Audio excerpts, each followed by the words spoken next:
Hi, my name is Chris McNeil with McNeil Simulators. I'm also the OHV Safety and Education Coordinator for the state of Wyoming. Behind me is the ATV simulator I just developed. I've had this for a few years, but it's just getting out and about, and it's been really successful in teaching the youth, especially here in Wyoming. I reached thousands of kids. Now, if you look at the simulator, you're looking at a pretty simple system. It's in a box. It is 8 feet 6 inches long. It's 5 feet 3 inches wide. Now I made it 5 feet 3 inches wide so that you can get it into double doors and auditoriums. You know, in just one given day, you can teach up to 200 kids this mini course. Now when we look at this, we got a TV stand over here that I supply with it. You can put a TV monitor if you want to develop your lessons to where you can watch some videos too. And I do that. I have one on mine.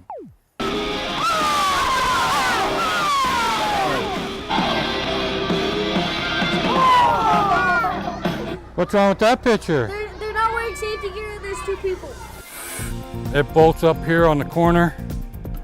It comes apart to where you can take the screen off and store it somewhere else and then put it on when you need it. Let's kind of look at the simulator here. It's got a center pivot in the middle. It's on hydraulics. There's a foot safety switch right here that turns it on. This isn't an instructor control unit. You want an instructor here all the time. It's a safety feature. We don't want people playing around with it, so we have that. Back here is your pump unit. You can check your motor and your pump unit back here. It's got a filtration system. And then there's a storage box. We put our helmets and different things back here. Even some of our pamphlets that we want to give away.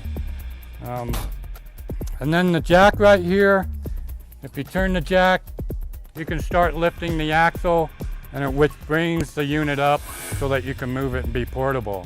There's a hitch on the front. When the axle is already all the way deployed, you can hitch the hitch up to another four-wheeler or a truck or side-by-side, whatever you're using, and pull it around.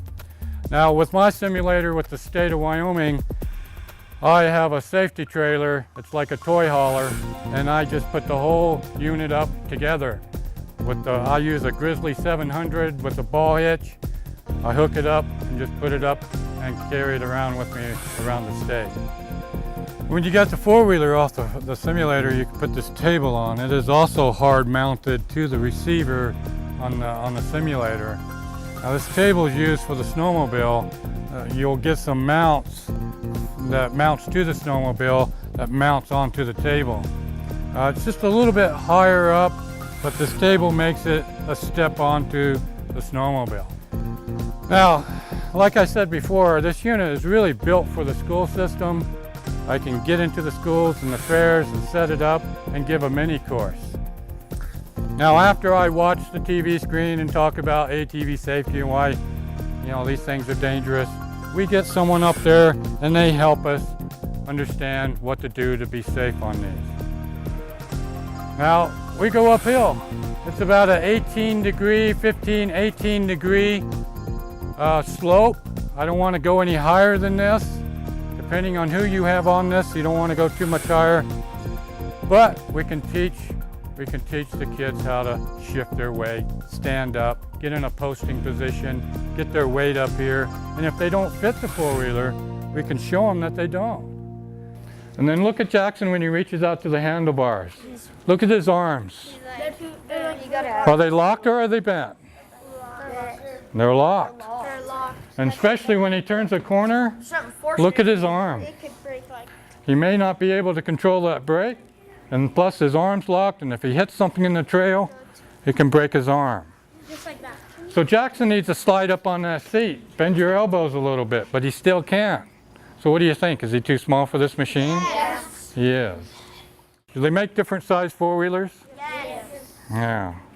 So fitting the four-wheeler is most important, especially when you're looking at your body weight. That's what you really got to look at. Is your body weight. Do you have enough weight? Because if Jackson goes for a ride and he goes up this hill, He can feel this already. Gravity wants to do what? Tip over. Yeah, you hit a bump, goose the throttle too much. You can lift those wheels off the ground and it's going to want to go over, especially if you got your weight where? In the back. In the back. And it becomes a really good tool to really give them kind of a hands-on without starting the machine. Okay? They get up there, they're having fun, but they're listening to you. And they're remembering what they're learning. He needs to keep his knees bent just a little bit. So that way if something was to happen, he gooses the throttle, hits the bump. What can he do to save his life? Jump off. I had some parents come up to me last year and thank me for saving their daughter's life because they went through this course, this mini course.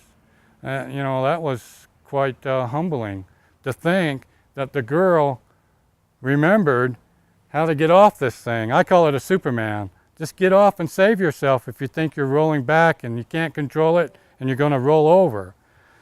We also go back to level and then we go downhill. All right, Andy's going to go downhill now.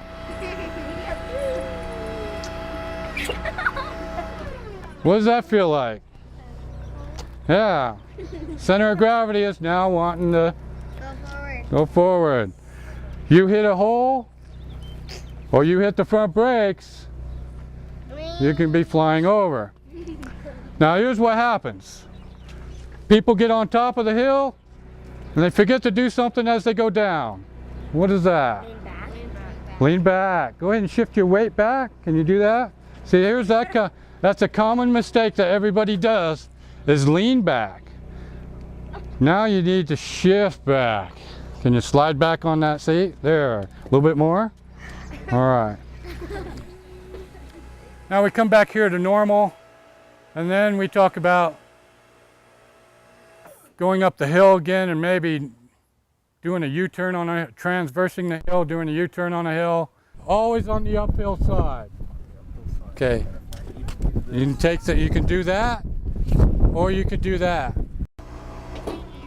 Four-wheeler doesn't like being here. It could be side of a ditch, it can be a rock, it could be going uphill. You can't make it, you end up making a U-turn, trying to get off the hill, and you end up transversing the hill. Can you really feel that? But don't keep this leg straight. Bend it over the seat, just like that. Be standing on that leg so that you're ready to jump off if you need to. Especially if you're going too slow. If you go too slow on the side of the hill, it wants to flip over. We go through this. The kid's having fun and they're learning, okay? It also goes this way on the other side of the hill. We go that way. Again, it's about a 15-degree pitch. You can do a combination of a few movements. You can go downhill, a little bit to the side hill, this way. Sometimes I get two people up there and we talk about riding double. We talk about how unsafe it is. Think about it, you're putting a person on the back, you're responsible for that person in the back. We need to get you on behind. Oh yeah! In the back. You got the back. Okay, boyfriend and girlfriend. But this is very dangerous. A lot of people getting paralyzed over this situation. Here's what happens. It is impossible, I'll say it again, impossible to control the four-wheeler. You can no longer control the center of gravity. But usually what happens is he's going to show off just a little bit. He's going to want to go fast. And what is she going to do? Hold on to him. Hold on to him. Have to. All right. Now, if he decides to go up this hill, she's got to hang on. But if she grabs back here and hangs on to that, maybe that rack, what is she doing to her weight back here? Shifting it back. A little bit more back. Now, if Jackson, go ahead and stand up, Jackson. Shift your weight forward. She has canceled all his weight. It's like doing nothing, really. It's helping, but if he can save himself, can she? No. If they start to roll backwards, even if he's setting down, and they're going uphill, she's hanging on to him and pulling him back, and he hits something in the hill, and it goes over on him, where is he going? Backwards. Right on top of her, and where is she going? Way backwards. What do you think's going to happen to her back or her neck? Break it. Break it. Snap. And then we do cornering. You can turn the corners. How do you position your weight when you're turning the corner? What is he going to do before he gets to that corner? There you go. Got to slow her down first, don't you? Now, important thing here is something happening to this four-wheeler while you're turning the corner. Centripetal force is pulling on this four-wheeler. And this tire right here is digging so hard that it's wanting to lift this up and over. You need to shift your weight. And which way is Sabrina going to shift her way? This way. Okay, go ahead and shift that way, Sabrina. That is the wrong way. Into the corner or out? Always in.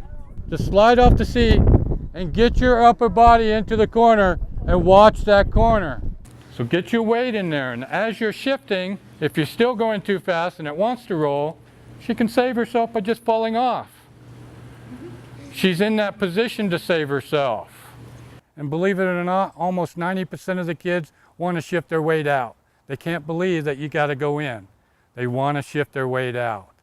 So we hit that pretty hard, controlling your speed, speed being the number one enemy. Anybody like to go fast? Of course. I definitely like speed, but I know speed can get you.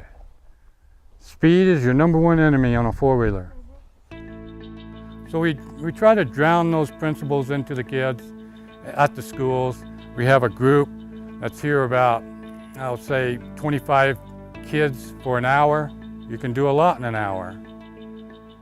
I do this for about 35-40 minutes on the ATV safety, and then we do about 20 minutes on tread lightly. How do we treat our lands with respect? We do tread lightly exercises. We have some fun with some games with some of the tread lightly lessons they have, and it's really quite fun for the kids, and they learn a lot. It's not the same as the actual course, the 4-hour course, but it's close to it. You get a lot of information. It gives me a chance as an off-road vehicle safety coordinator of Wyoming to hand out what is offered to them by the state. Where the course is that they could take. What do they get if they do take the course? Search around on the website, take a look around. There's some warranty information. Give me a call if you have any questions. My phone number is on the website. Just go to contact me. You can email me anytime. If you have any questions, I know this was kind of a quick introduction to this thing, but maybe it will kind of give you an idea on how maybe you can use it in your state or county, city, club. Hey, it's all about the kids. Let's keep them safe. Thank you.